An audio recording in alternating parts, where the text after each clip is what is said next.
Hello. So this is about a program we did today. Actually, we had 3 trainings today at Fort Hood here in Texas.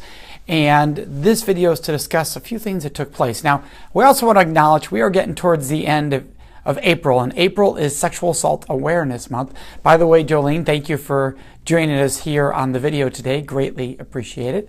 And April is Sexual Assault Awareness Month, and so we want to discuss, one, as the month is coming to an end, that doesn't mean that the movement comes to an end. We want to keep everybody out there year-round talking about consent. And why? Because it's fun, right? Consent is awesome. It's fantastic. So it doesn't need to end with April being Sexual Assault Awareness Month at the end of this week. We can keep it going year-round. It's really, really important. Same with bystander intervention. Same with supporting survivors. There should be a year-round movement. April happens to be the month that everybody honors as Sexual Assault Awareness Month. Thank you, Tracy, Rick, for joining us here on the video. Kenyatta, thanks for joining us. And what I'm going to discuss here is something that happened today. Now, some of you saw earlier, thanks, Marie, for joining us. Some of you saw earlier in a picture that I posted the crowd today.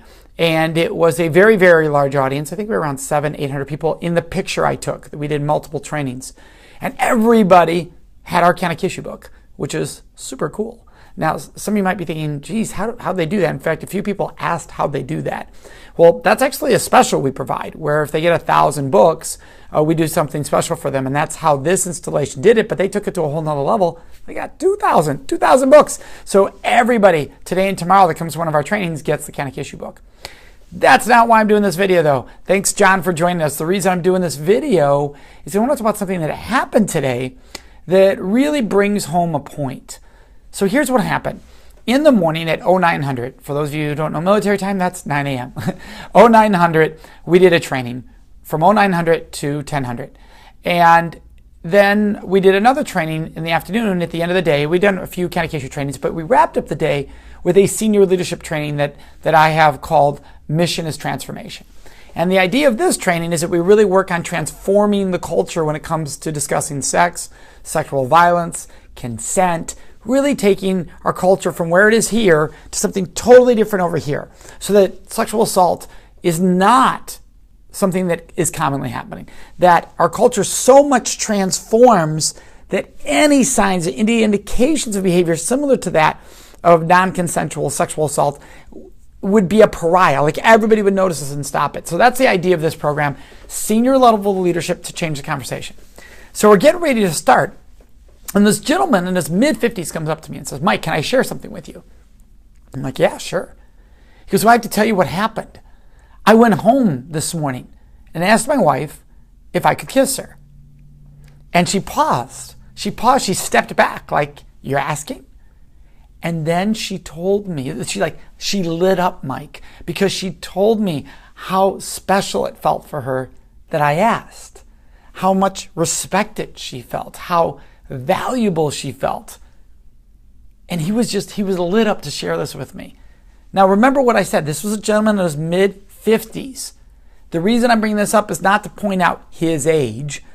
It's to point out that too often when it comes to these topics of consent and sexual assault, people want to think, oh, today's generation, they need that discussion. Or, you know what, our young soldiers need that discussion. Or college students need that discussion. Or high schoolers need that discussion. They're true. All those ages need that discussion. You know who else does? Every age. Every age. You know, I could walk into a retirement home and find the same belief systems in that retirement home as I do speaking to 18, 19, and 20-year-olds. And that's one of the big things we have to understand. This is not an age thing. This is not a generational thing. This viewpoint of I don't need to ask has been around for thousands of years.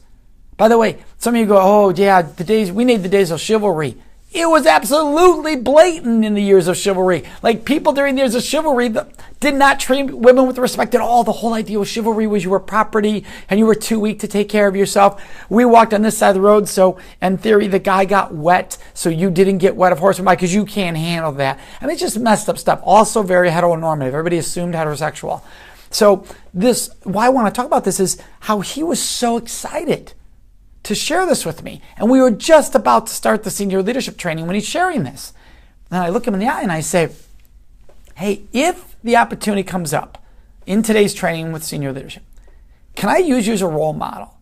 Because he literally left the Can I Kiss You training in the morning after it was done, went home and asked his wife. I mean, that's the definition of implementing a skill set you learn and a belief system that you believe is valuable. It's the definition of it. Thanks, Julia, for joining us, and Tom. So here we have this guy, mid-50s, goes to the Can I Kiss You training at the military where he's a leader, goes home, asks his wife, she lights up, she's thrilled he asked, absolutely ecstatic, tells him that how special this was, how wonderful it was. He comes back, shares it with me now in the mid-afternoon senior leadership. And I say, can I share this? Because this could be a really powerful story if it's appropriate and the timing works that it somehow comes up. He says, well, yeah, absolutely. So we're doing this senior leadership training. I'm talking with all these senior leaders about sexual culture and talking about consent. We're having a great program. And it comes up about the opportunity of, implementation and what you do when you leave the room. And I thought, well, we got to share. So I say, I got to give you an example of somebody in this room that saw the program this morning with the younger soldiers, went home, implemented it, and saw a difference. And I share his story. And you can see him lighting up, but I have not identified him yet. I just say there's someone in this room. So I finally go, you know what, I'm going to let you know who it is, because he said it was okay if I did that. So I come over and I go, here's the gentleman. Here's who asked. And he lights up. And the room starts to laugh and smile. And somebody raises her hand. And I go, yes, what? And she goes, well, it's the chaplain. It's the chaplain you're talking about. Now, we got to discuss this because this was great, right? Everybody laughs because you could see she didn't do this, the person who raised her hand. But you could see the philosophy in the room was a little bit of, well, of course the chaplain did the right thing. Of course the chaplain went home and asked his wife if he could kiss her. Of course, because he's the chaplain. But what they seem to be missing there is that there's a good chance that this asking was not something the chaplain had been doing previously, because that's why the wife was so excited that he asked and felt so respected and said it felt so special. And that's why he came and shared with me, because he himself in his mid-50s had a light bulb by attending the earlier program that he should do this for his wife. He went home and did it. So this idea that, of course, he's a chaplain and he was asking is not actually true. Just because he's a chaplain doesn't mean that they didn't learn the same cultural beliefs and systems we were all taught that could be unhealthy in some ways or don't provide those opportunities for conversation in some ways. But there's an assumption that, of course, this person does it right because of their background. And we have to get rid of that theory that, well, because that person does that or that person comes from here or there, they don't need to worry about these topics. We all do. The other half of that was, well, of course the chaplain would ask his wife after you taught him to, Mike, because he's going to do the right thing. And I paused in the room and I said, how messed up is that? That we would think, well, the chaplain, of course, would respect his wife, but not that the rest of us would. Like, wouldn't that just be what should everybody want to do? Provide their wife that? And by the way, this happened to be a heterosexual couple. This happened to be a case where the guy was the one asking. If you've ever been to our work, you would know, I don't care which partner, whoever's being the assertive one should be asking. So if you're listening and going, geez, Mike's talking about the husband should ask. Nope, I'm saying all partners should ask. He was sharing the story of how he did. That's the difference. But how sad that some would think, well, yeah, the chaplain would do that because, the chaplain believes in love and treating someone with respect and dignity. Isn't that what we're all supposed to believe in? Treating any sexual, intimate partner with dignity and respect, giving that person a choice, realizing they deserve to have a choice. That shouldn't matter what our job is. That shouldn't matter what our age is. That shouldn't matter what our faith is. That should be a standard. It should be across the board. And so this chaplain's personal example that he shared today, where he changed his relationship by going home and asking a question in one moment, seeing the joy it brought his wife, was priceless. And we have a lot of people joining, so I want to say thank you because I've been talking here for a little bit without saying thanks. So thanks, May. Thanks, Lana. Now remember, you can ask me questions during this. I'll do my best to scroll by. It's a little hard nowadays to do that. Hey, Mike Haynes, hello. You know what, Mike? You're on here. I got to talk about you. I've never gotten a chance to do this publicly. You know it because I sent you a card about it once. But I want to talk about Mike Haynes because he's with us right now. And I teach bystander intervention everywhere I go. And Mike taught me that lesson at a young age, and I didn't even know it at the time that Mike was teaching me that. But I want to share so that everybody here can hear what Mike did that led me to having that discovery that was so powerful. What I'm trying to look at real quick is if Mike's still on. I'm hoping you are, Mike, because I'm trying to get it so my comments came back, but they disappeared. So here's what happened. I was on a bus ride. We're going to a track meet. Actually, we're boarding the bus to leave the track meet. Now, if you don't know this about me, I'm now 6'1", defined by skinny or thin frame is what I've always had my whole life. But at that time, way skinnier. I was very cognizant of that. I was very conscious of that. To give you an idea, freshman year in high school, I was 5'1" going in. I was 89 pounds, just to give you an idea. When I got out of high school, I was 6'1", 145. Now, if you know anything about that, that's just like, friends used to give me a hard time. I'd turn sideways and disappear. And some people go, Mike, you're talking about being skinny. A lot of people like to be skinny. But in our society, that frame, that build for a guy was not something at that time you thought, oh, how lucky I am to be thin. You thought, oh, I wish I had more muscles. I had much more of a build. I was cognizant of that. And I get on a bus, and Mike Haynes is one of my classmates. And a guy tells me to move from where I'm sitting. And I said, but I'm sitting here. He goes, you're going to move. Something comes up, and he threatens me. Threatens to hit me. Now, this guy is way larger than me, way more athletic than me. He could have kicked my butt. No doubt about it.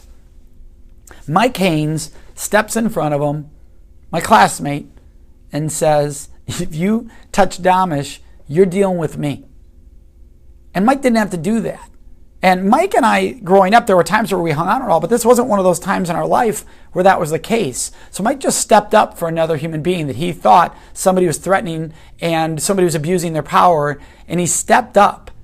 And everybody was watching this, and that guy backed down because he knew Mike was going to defend this person. And he completely backed down. And I sat there grateful, thankful for Mike.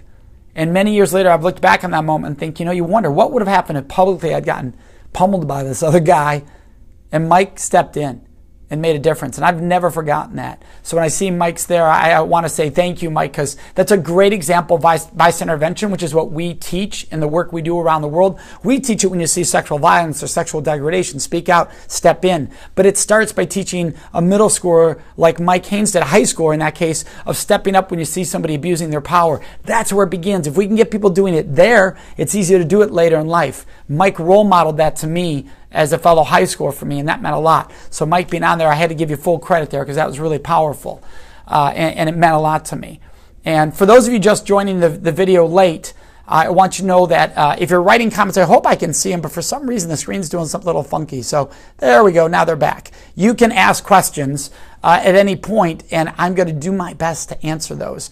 For those of you just jumping on, this started because I was talking about this really cool chaplain story today at the program we're at, where he went home, asked, and it made a huge difference. Hey, Ruby, appreciate that, and how powerful that is.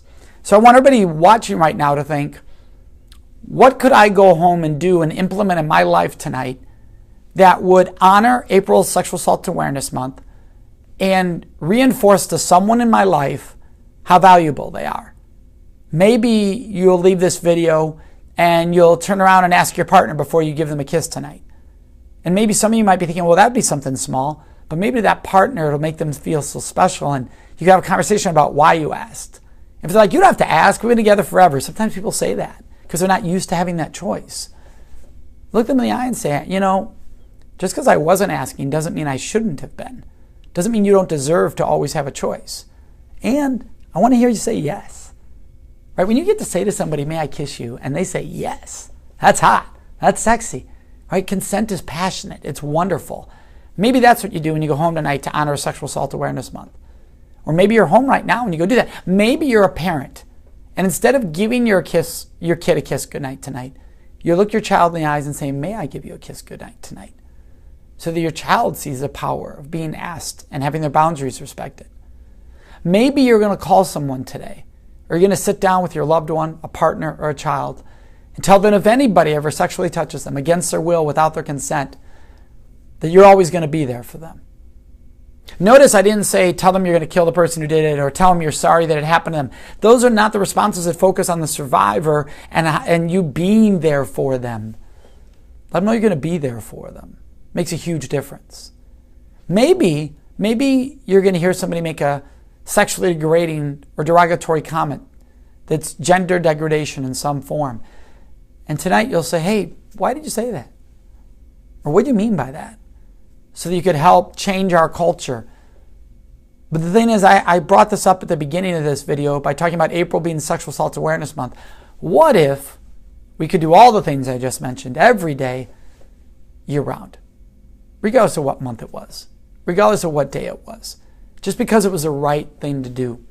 By the way, we don't do these things because I'm a father who has children. If my children, no, we do these things because it's the right thing to do. Humanity, dignity, and respect. One thing you don't like to see. One thing we see in our political world is when something comes up about sexual violence or sexual degradation, you hear a lot of this kind of stuff. Well, I have a daughter. Because I have a daughter, I care about this. Or, I have a wife. And because I have a wife, I care about this. Or someone I know was sexually assaulted, and so I care about this, which is important. Those are all important. Those are all real reasons to love and care. However, it shouldn't be the reason you care for another human being. I should care for other human beings because they're human beings. Not because I have a daughter, not because I have a son, not because I have a wife. And in my case, I don't have a daughter. I'm saying, hypothetically for anybody watching. Just because they're a human being. They deserve dignity and respect, and that's what we're shooting for. That's the aim we're going for. So I want to thank you for joining me tonight. If you have any questions, I'm keeping an eye on those comments.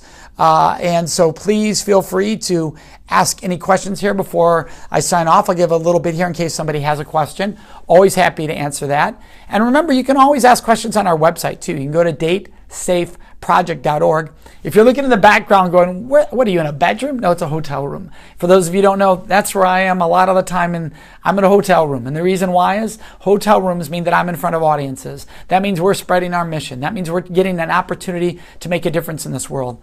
So every time somebody says to me, Mike, don't you spend a lot of time on planes? I say, yeah, that's my car ride to work. Hey, Mike, don't you spend a lot of time in hotels? Yes, and it's worth it every day if we get the opportunity to make an impact in this world with survivors. That's why we do this work, not just me. That's why sharp professionals in the Army do this work. That's why sapper professionals in the Air Force, Navy, Marines, Coast Guard, that's why they do this work. That's why we have SARCs and victim advocates. That's why people like program managers, fleet forces, and PAC fleet, and I can go on and on doing this work. Because we need to be doing this work year-round. April Sexual Assault Awareness Month. Let's keep it going. Let's keep this attention going for a few more days, and let's keep it rocking year-round. That would be awesome. Hey, thanks, Sharon. I appreciate that. Hi, Lauren. Thanks for joining us, Laura. Great to see you. Laura used to help us run some of our projects, so great to see people from all over the country. Laura's down in Florida. So wonderful to see all of you. We're going to save this video and we're going to have it available for replay. This is a public view, so you can all share this with others. That's awesome. We're happy. We would love to have you do that. And once again, our website is datesafeproject.org. A huge shout out to the chaplain today, who shared a story that was so powerful of asking first. He learned it in the Katekishu training, came back to the Mission as Transformation training later in the day and shared it with the world. So cool. Mike Haynes for joining us tonight and the difference you made in my life that one day. Thank you. Hope you all have a fantastic day.